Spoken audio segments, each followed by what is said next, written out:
Science study centre के YouTube channel में आप सभी का स्वागत है। देखिए, यह ब्रिलियंट गेस पेपर का सॉल्यूशन चैप्टर का ऑब्जेक्टिव का 4 नंबर जो क्वेश्चन है न्यूमेरिकल के रूप में कह रहा है which of following will have highest boiling point. निम्नलिखित में से किसका क्वथनांक सबसे अधिक होगा। तो क्वथनांक का उन्नयन जानने के लिए फॉर्मूला आता है डेल्टा टीवी बराबर होता है आई इंटू केवी इंटू मोलालिटी। यह हो जाएगा डेल्टा टीवी आई इंटू केवी इंटू मोलता।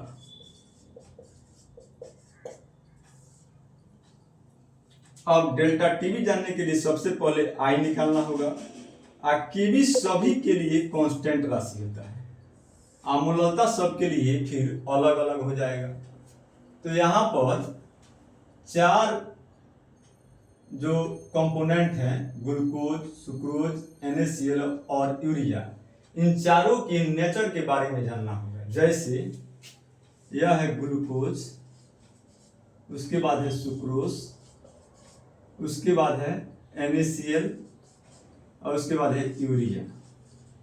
ग्लूकोज का फॉर्मूला होता है C6H12O6 और सुक्रोज का फॉर्मूला होता है C12H22O11 और NaCl का होता है NaCl और यूरिया का होता है NH2CONH2।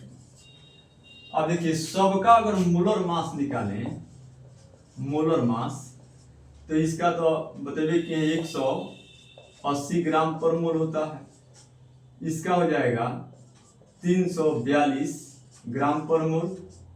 NaCl का Na का होता है 23 और Cl का होता है 35.5, दोनों मिलकर के हो जाएगा 58.5 ग्राम पर मोल और इसका हो जाता है 60 ग्राम पर मोल। अब यहाँ पर जिसका मोलालिटी और आई का मान अधिकतम होगा उसी का क्वथनांक सबसे अधिक होगा। तो यहाँ पर ग्लूकोज, सुक्रोज और यूरिया यह तीनों नॉन इलेक्ट्रोलाइट हैं।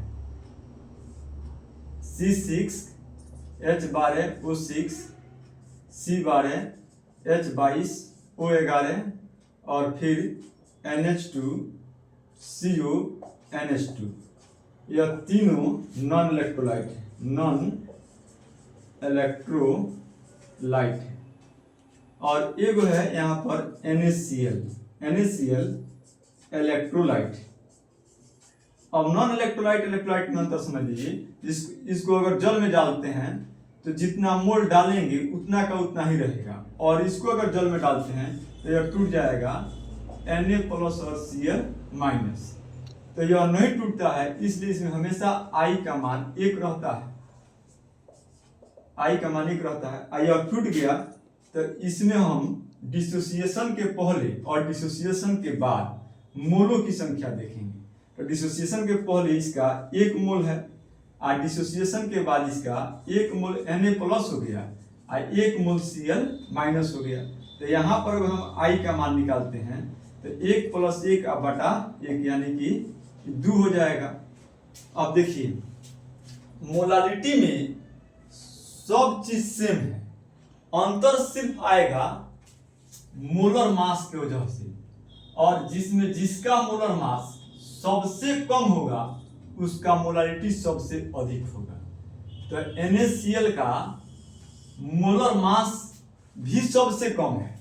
इन तीनों चारों में सबसे कम NaCl का ही मोलर मास है, तो इसमें मोलालिटी भी सबसे अधिक, मोलालिटी भी सबसे अधिक आएगा। उसके बाद अगर I का मान देखें तो इन तीनों के लिए I का मान 1 है और मोलालिटी का मान कम है। इसमें देखिएगा NaCl में तो I का मान 2 है और इसका मोलालिटी का मान भी अधिक आया था। तो इस प्रकार से इसमें NaCl ही होगा जिसका क्वथनांक सबसे अधिक होगा, बाकी सब ऑप्शन सही नहीं है, सिर्फ NaCl ही सही होगा।